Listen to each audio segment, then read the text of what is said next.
আটা দিয়ে তৈরি ভীষণ মজাদার বালুশাহী মিষ্টি। আমার মনে হয় এর চাইতে সহজ আর রেসিপি হতেই পারে না।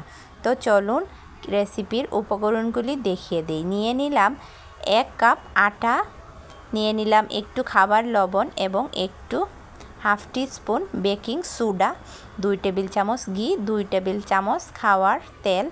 আমি একে একে সব উপকরণ ঢেলে নিয়ে একটু নেড়ে চেড়ে সব মিশিয়ে দিব। আর এইখানে ভুল করেও বেকিং পাউডার দেওয়া যাবে না। এবার একটু পানি দিয়ে সুন্দর করে একটা এবড়ো থেবড়ো তৈরি করব। এইখানে চাপাচাপি করে গোল করে কোনো ময়ান তৈরি করা যাবে না। এইখানে দেখুন কেমনে আমি হাত দিয়ে এলোমেলো একটা তৈরি করে নিচ্ছি। আর এভাবেই করতে হবে, তাহলে ভাঁজটা ভিতরের খুবই সুন্দর আসে আর জুসি হয়।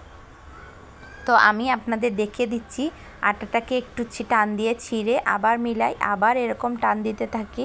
এরকম করে করে ভিতরে একটা টান বা এবড়ো থেবড়ো হয়ে থাকে। এরকম করে আমি একটা রেডি করেছি। আবার একটা প্লেটের মধ্যে ছড়িয়ে নিয়ে এক পাশ আনি, এক পাশ ভাজতে এরকম করে করে আমি বেশ কিছুক্ষণ করতে থাকব। আমি এবার ডোটাকে নিয়ে নিলাম, নিয়ে দুভাগ করে আমি মিষ্টির অনুযায়ী কেটে নিব। আর আমি এখান থেকে সর্বমোট 7টা মিষ্টি করেছিলাম মাত্র 1 কাপ আটা দিয়ে। তো আমার সুন্দর মতো হয়ে গেছে। এবার আমি দেখিয়ে দিচ্ছি আপনাদের কিভাবে। সাইড থেকে এনে মাঝখানে চেপে এরকম দিয়ে মাঝখানে একটু হাত দিয়ে চাপ দিলে একটু ফাঁকা করে হয়ে গেল একটা। আমি আবার দেখিয়ে দিচ্ছি, আপনারা যদি না বুঝতে পারেন আমার হাতের দিকে লক্ষ্য রাখলেই আপনারা অবশ্যই বুঝতে পারবেন। এত সহজ আর মনে হয় কোনো মিষ্টি হতে পারে না। তো আমার সবগুলি রেডি। এবার আমি চলে যাব মিষ্টির শিরা তৈরিতে।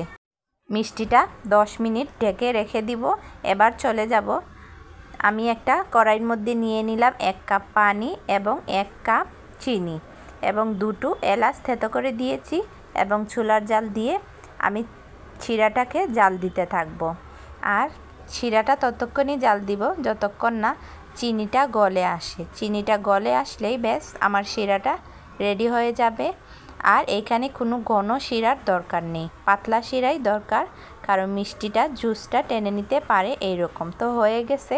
এবার চলে যাব আরেকটা কড়াইয়ের মধ্যে বেশ কিছুটা তেল দিয়ে জাস্ট হালকা গরম হয়ে আসলেই একে একে বালুশাহীর মিষ্টিগুলি ছেড়ে দিব, দিয়ে হালকা আছে ভাজতে থাকবো।